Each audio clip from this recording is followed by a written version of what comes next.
afternoon. Today we welcome some members of the St Benedict College sports staff to Talking Sport, and it's exactly what we'll be doing, talking through some codes here at St Benedict's and where we are with our program at present. I've got with me Mrs. Geraldine Pillay, who will be talking specifically about athletics here at St Benedict's College. I've got Mr. Dave Antonitis, who's joined us from the rugby setup here at college, Mr. Mark Saunders, our hockey MRC, and on the far left hand side we've got Mr. Mark Roby, our cricket MRC. And here we go. Mr. Antonitis, if I could ask you off the bat to talk us through your introduction to St Benedict's College, how long you've been here, and what progress we've made under your guidance in the last little while. Yeah, I think when I got to St Benedict's it was 2017. I was playing some rugby before that, got injured, and Mr. Null approached me for a coaching job, more just of line-out specialist through all the teams from under 14 all the way through to the first side. And a little while later I got asked for full employment here and took over the first team rugby and been loving it. I mean, obviously not playing rugby, being slightly disappointed in not being able to be part of the sport, and then having the opportunity to come work at a school like St Benedict's is just really a privilege, and I've enjoyed it a lot. I think what really stands out is the support from the other coaching staff in rugby, where whether you're the first team coach or the under 14 coach, it's not I'm better than you or I know more than you. I've learned as much from the under 14 coach as I have from the first team coach, and we all just put in our own work, but we work with each other, and we all learn from each other, and everyone works together. And I think that's really good for the players as well, that they hear one voice going throughout under 14 B or C side to the first side, where lineouts will be run the same, the defence will be, it's one voice through the whole school, and I think it's good for the kids, for the players. And I think it's nice for the coaches as well, that we can all just trust each other and learn from each other. There are many schools where there is a big rift or a divide between summer and winter sports, and maybe it's a good time to bring in Mr. Saunders in terms of what we've been trying to build across the school and the sports from a hockey point of view, and supporting the rugby and receiving support in the hockey club from the rugby club. Mr. Saunders, any comment on that? I think days of old, the hockey and the rugby has been a massive rift in terms of support. I think the hockey players have always felt like they don't have the support like the rugby, and I think we're getting to that stage in a modern game where all the codes coexist and all the codes have equal support from everybody. It's important at a school that's of this size where everybody does support each other, because we have boys who play cricket and rugby, or water polo and hockey, and they're all doing the same thing, and they're all really close, really good friends. As well as the coaching staff, I think we all get on, we all gel quite nicely together, and I think that has changed, and I think the school's done a lot to progress support across all codes, and I think it's pretty awesome to be a part of. Mr. Roby, from the cricket point of view, have you found similar support of your club across the various codes? I think definitely since I've joined, it's and yourself, and a big accolade to yourself is bringing the sports staff and the members of sports from around the school together, and it's almost like we're one big family. So no matter, like Mark said, now if you water polo and hockey or cricket and rugby or whatever you are, it's just about being a family. We all stand underneath the St Benedict's College umbrella. So yeah, massive support from all the different sporting codes. There's been a lot of accolades in the swimming department, water polo, rowing, and we all feed off each other. So it's awesome when one part of the family is doing well, and it really uplifts the rest of the family. So yeah. I think it's fair to say that although we have specialists in various codes, we are also, all of us, multidisciplinary. And if it brings in Mrs. Geraldine Pillay at that point in time, because maybe Geraldine will talk us through what her role is at the school. My role at the school is the head of athletics, and although athletics is not a very big sporting code at the school, I still feel that I am, being used in the relevant sporting codes, like for instance hockey. During the hockey season, I'm working with Mark, with the hockey boys, and in the beginning of the year, when we don't have athletics at the school, but as the rest of the country, they have the schools league, and there are a lot of athletes that I think would do well.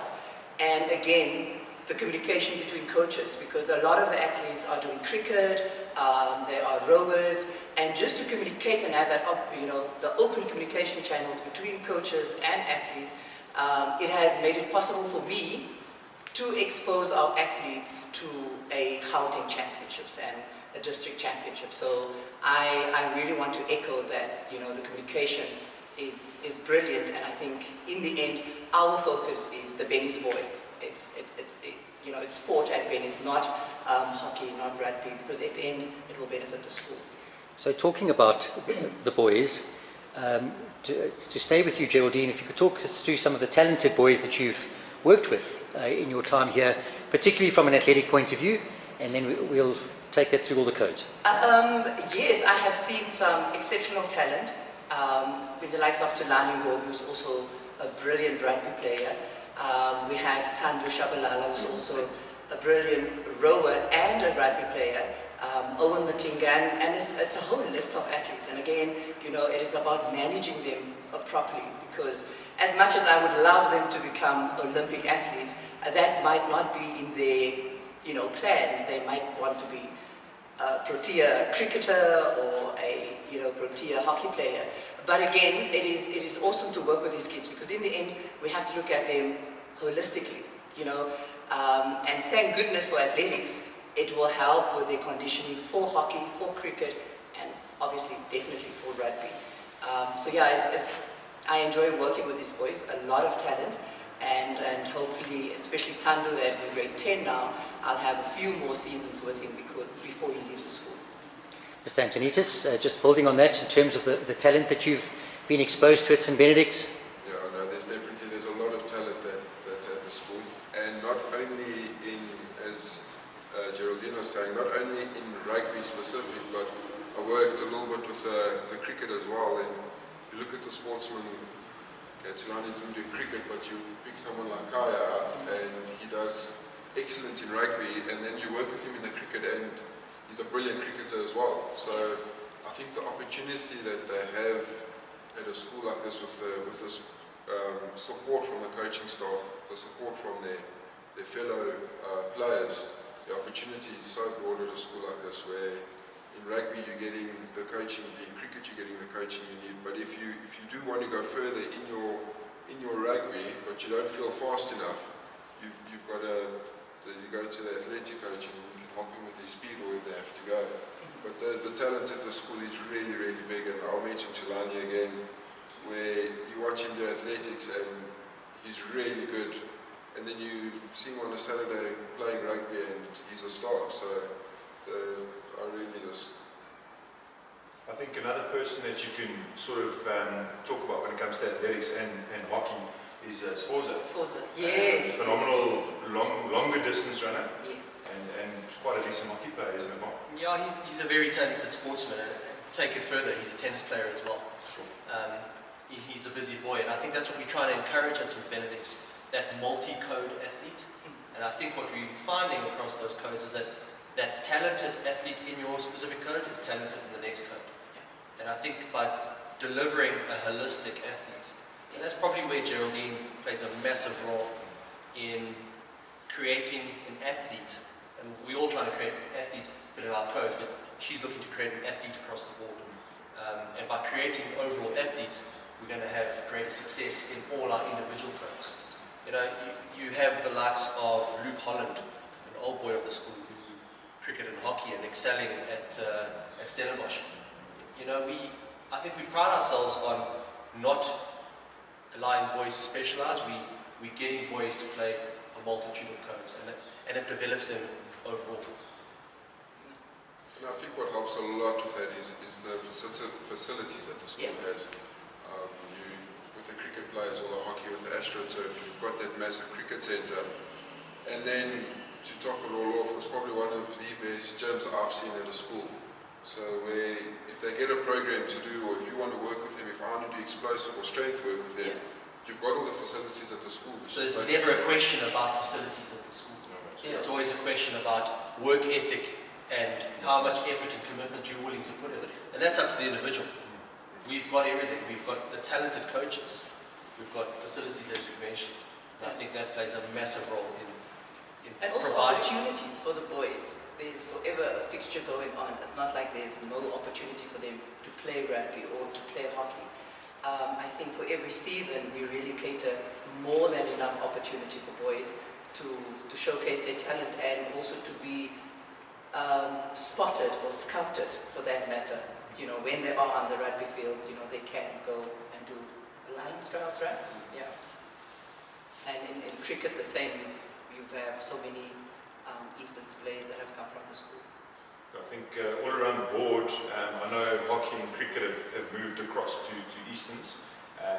The rugby players still take part in the Gauteng Lions regional trials, but I can talk for myself, I'm sure maybe Mark will agree with me, is that since moving across there's been much more opportunities for our guys to play at a higher level, where the pool in Gauteng is just so vast compared to Easterns. You know, we didn't run away, but it's definitely given us as a cricket department more opportunities to produce provincial cricketers, and it's been awesome to see the guys excel at those provincial weeks. You know, it's not like they go they get selected for Easterns as a province and play in those weeks and do badly. You know, we've had Luke Holland was the second leading run scorer at under 17. I think he ended up in the top 5 at the Coke Week. So they're still they're getting these opportunities and going to the provincial weeks and doing well. Not just taking part, but actually doing well. Yeah, I think we viewed in the East as the big boys school, or the big school in the East, and we occupy a lot of space within those provincial sites. And what that does for the province in particular is to try and raise that standard throughout this entire Eastern province. And I think that's a fantastic thing for us because we're getting a lot of boys playing representative sport, which is wonderful for them, for boost of confidence, for CVs. But to measure their talent against the likes of Western Province, Gauteng, is phenomenal. And we have a number of boys that play there. You know, and we're really fortunate that they do excel in those. Well, we've spoken about our talented, the top end range of our boys. What would you say about the average St Benedict's boy who comes to St Benedict's not necessarily having played in an A-team sport at his primary school? Is there still a place for that boy as a cricketer, Mr. Roby, for example? How do you cater for the masses at St Benedict's as opposed to still keeping your eye on the elite boy that you'd like to see go all the way, so to speak? So I think that's very crucial. You're only as strong as the depth that you have. So if you've got an A team and no B team or C team, you know, what happens when the guys start slacking and there's no competition? So we take pride in trying to build our club and trying to build cricket to a BC team. You know, sometimes there's a bit of a competition when it comes to the other sports. You know, as much as we are family, we'd like to see numbers in cricket and not in rowing or not in basketball. But you know, it's, at the end of the day, it's up to the boys. And if they do come and play BC team cricket, we give them the best opportunity, just like anybody else. They get to train at the facilities and with the same type of coaches that we produce for the A teams. We've got a lot of provincial cricketers that they come help us out. Old boys come help us out, and we often get them to work with the BC team cricketers, especially because you'll find a lot of those guys that are really, really passionate about the game, and that's where they take and push the A team to be better. So having that depth and having the boys that have the passion for the game, but maybe aren't as skilled, playing in those BC teams really push the rest of the guys to, you know, be stronger, be better, work harder. And you end up finding they feed to the other guys and they feed their passion into the other guys, and it really just raises the standards. So very important. Yeah, for me in particular, I mean, we have a club of roughly half the school in the college that play hockey. And having 4 sides, even 5 sides in an age group is difficult to manage.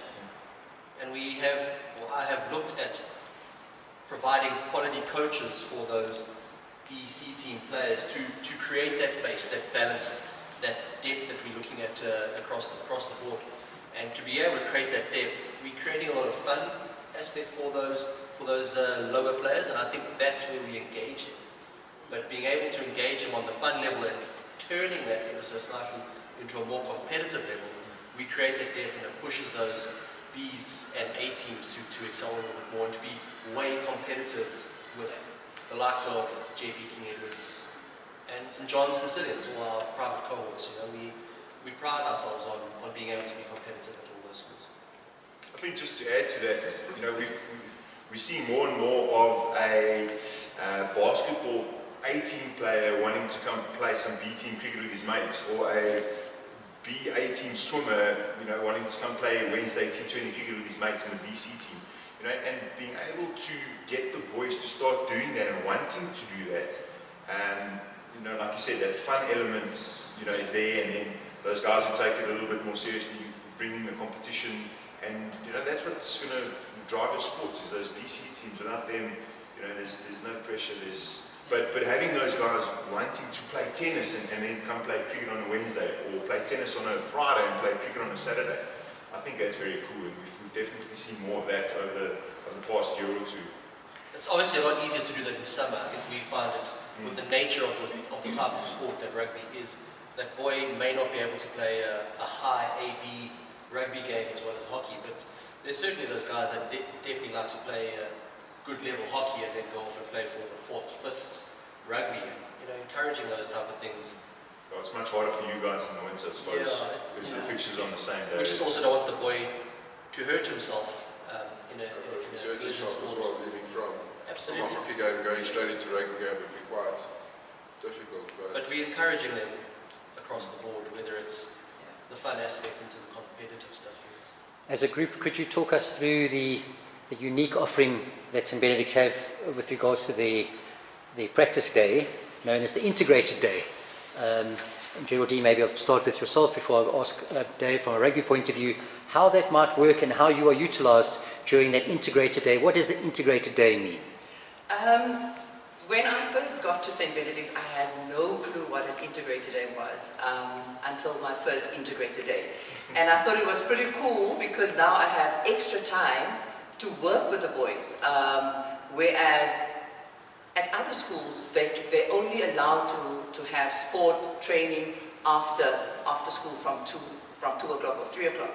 But here at St Benedict's, we get that extra hour to even 2 hours, depending on the grade, to work with the boys. So what I would normally do is, during athletic season, I would do a little bit of conditioning during the integrated day, because then I can also include other boys that are not at the other various sporting codes at the time. And then after school, we would do the more specific things, because then I would take them to Germiston Stadium, where we would do some speed work or high jump or long jump or whatever. But I really think that integrated day gives us a little bit more extra time, to work with the boys. With the rugby, what I really enjoy about the integrated day is that rugby may start at 7:30 in the morning with the under 14s and end at 3:20 with the first team. But for myself, if I could work with the under 14s all the way through to first team in one day, because you get it's almost as if it's a class, a rugby class or a hockey class, and you can also work with each and every under and every coach as well. So I'm sure you find that with hockey as well, you can be around all the teams. You don't only have to focus just on the first team and kind of spread yourself thin for half an hour over the teams. You get to spend a full session with every age group throughout the day. Yeah, for me, I came from a more traditional background where sport, like Geraldine, like she said, started after school. Yeah, it's throughout the entire day, and as a coach, it keeps you engaged all the time and bettering yourself. And when we have that downtime, you find yourself getting to the office and you start talking about your sessions across the board. We start engaging, we start developing new ideas, and I think on a coaching level that's fantastic. But for the boys to have that step out of the classroom and get involved in their sporting code, that extra time is invaluable. But I find for myself, I have one field, one facility that we can use. So that's where it enables me to utilize the gym, to utilize Geraldine, to get the boys being conditioned correctly in the gym, whether it's plyometrics or speed work on the field, and then a turn and having their skills honed. You know, it's wonderful for me. I love the whole program. I think it's fantastic. Right, from a cricket's point of view, it definitely works for us. We often then have coaches that work with certain teams, it's their team, but they can get engaged because an under 14 integrated day is different to under 15, it's different to under 16. You know, so you often find that I could utilize those coaches with each team, and that really helps us to have 2-3 coaches per age group at an integrated day session where you can really get technical. When it comes to your session, you can have a specialist batsman go work one-on-ones with a batsman while they're having a live net, and a specialist bowler working with a bowler in the channel or something like that. You know, there's so much you can really do. You can have 3 coaches working on fielding drills. And so, yeah, for us, I think the integrated day really, really works well. And like I said, it's just awesome for the kids to have a break and get out of the classroom. You know, switch their mind off of academics, go run around a bit, and then there's all those studies done about, you know, the sport and the endorphins that you get through training, and you know, then you're back in class. So I think it's phenomenal. It really works for us. If we talk about the future of St Benedict sport in closing, where are you each trying to take your individual codes to? What would you like to see happening at St Benedict's in the short term, medium term, and maybe long term? Hopefully you'll all be with us for the long term. Where do you see your sports going, and what are you implementing that's going to allow it to get to that level that you foresee happening? I think with the rugby, almost kind of just been like a year-to-year plan, where as of late, the past, say, 2 years, when the grade 8s came in 2 years ago, now under 16, it's a team that we're working with, so it's a 5-year plan and not just a year plan. Okay, the kids are coming in, these are decent players, let's see how it goes type of thing. This year, next year, we start all over again, where I think over the past 2 or 3 years, it's really been a team that's come in and you're working with them for 5 years' time. It's not just kind of, let's see how they do at the end of the year. And yeah, in grade 8, maybe a lot of them might not even play rugby or hockey or whatever they do, but we work with them. So it's not all about grade 8, 80% win rate for when you grade 8 rugby under 14A side, but when you get to the first team, you must develop that team and those players that it could get to a 60-80% win rate throughout the year. Yeah, I'd love to see the hockey section grow to being a top 10 hockey school consistently. We have a wonderful facility, but I think by putting down another turf would enable us more time on the turf and give everybody an extra opportunity on the turf. But that's neither here nor there. I think we have a world-class facility, and we've seen some growth, we've seen some results. We've got 2 indoor national players currently within our setup of the school, Chad Futcher coaching him still, and he's progressing to being a double Springbok or double Proteas player where he's indoor and outdoor. And boys looking to get to that level, and we have all those opportunities. We have started developing our coaches, we encouraging better coaches to come to the school, and we created a family within the hockey setup that I think is growing, and I think we've seen those little growth spurts, and it does take time. It's my 4th year here. You know, it wasn't built in a day, but it does take time, and we're seeing the rewards come from it. You know, whether it's Easton's League, all those big results against the big boys schools, and we tipping those results every now and then, and we're becoming more consistent doing it. And I think that's what we're trying to see, is that consistency level throughout what we're trying to do. Yeah, I would really like to see, when I started here, I only took about 12 boys to the JP Invitational. Last year we had a bus and a half, so I'm very happy for that. But in the end, I would love to see more boys going to Gauteng school championships, qualifying for that obviously, and then qualifying for the South African school championships. And then just overall, whether they become a South African champion or not, I just wanted to see a Benny's boy more conditioned you know, when he steps on the rugby field, he can transfer, you know, whatever he has learned or the skills or whatever from athletics, he can transfer them, you know, onto the rugby field, onto the hockey, and even onto cricket. And yeah, and just expose the boys more to our current South African champions in terms of, you know, coaching clinics with them, training camps with them, you know, during the time when we don't have athletics or during the time when we have our school holidays. Yeah, so that is, I think that is my vision for athletics at St Benedict's, but also for sport in general. For cricket, I'd like to see growth in numbers. So we've got about 9-10 teams on a yearly basis. I'd like to see 12. When I first joined as a part-time coach in 2007, I think there was 15 teams, and we're down to about 9-10, and that goes down to, you know, a lot of interest in different sports, which is fair enough. But like I spoke about earlier, and having that depth and being able to compete against the bigger boys schools with numbers, I think so. That'll be one of our goals, is to grow numbers and grow teams. I think that we've done phenomenally well with regards to provincial cricketers. We'd like to you know, continue with that and keep that consistent throughout the years. And then to produce you know, SA under-19 cricketer or SA cricketer in the men's team, you know, I think that would be phenomenal. So those are a couple of our big goals, and something that we're really working towards. And the same as Sanders over here, where we want to produce, you know, top 10 results, you know, no matter who you're playing against around the country. It would be nice to see us in the top 10 cricketing schools of the country. And we've been in and we've been out with some good results, you know, few and far between. But I think it's definitely about finding that consistency throughout the board and having that structure from grade 8, similar to what Davey spoke about with rugby. Just having that structure, I think, makes a massive difference within your department. And you know, as we also show, we definitely got some of that growing and going on. So awesome to you guys, and yeah, I think that's we're on the right path. All right, well, a big thank you from St Benedict's College to the sports staff who have joined us this afternoon. Closing comment, one-liner from each of them is what I'm going to push them on. Lots of potentially future St Benedict's boys are going to be sitting watching this.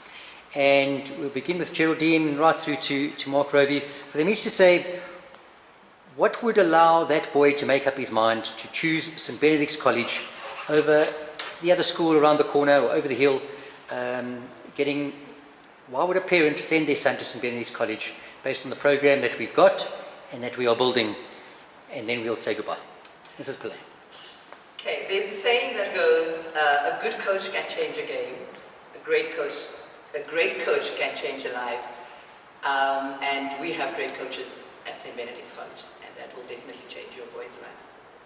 Mr. Antonitis. I think at St Benedict's, definitely academic-wise and sports-wise, there's always somebody there to work with you. Whether you battling in maths, for example, the maths teacher will be there to help you, and you may miss a little bit of rugby or hockey or a bit of your sport to go to that extra maths class, but if you want extra work on rugby or if you want extra conditioning or in cricket and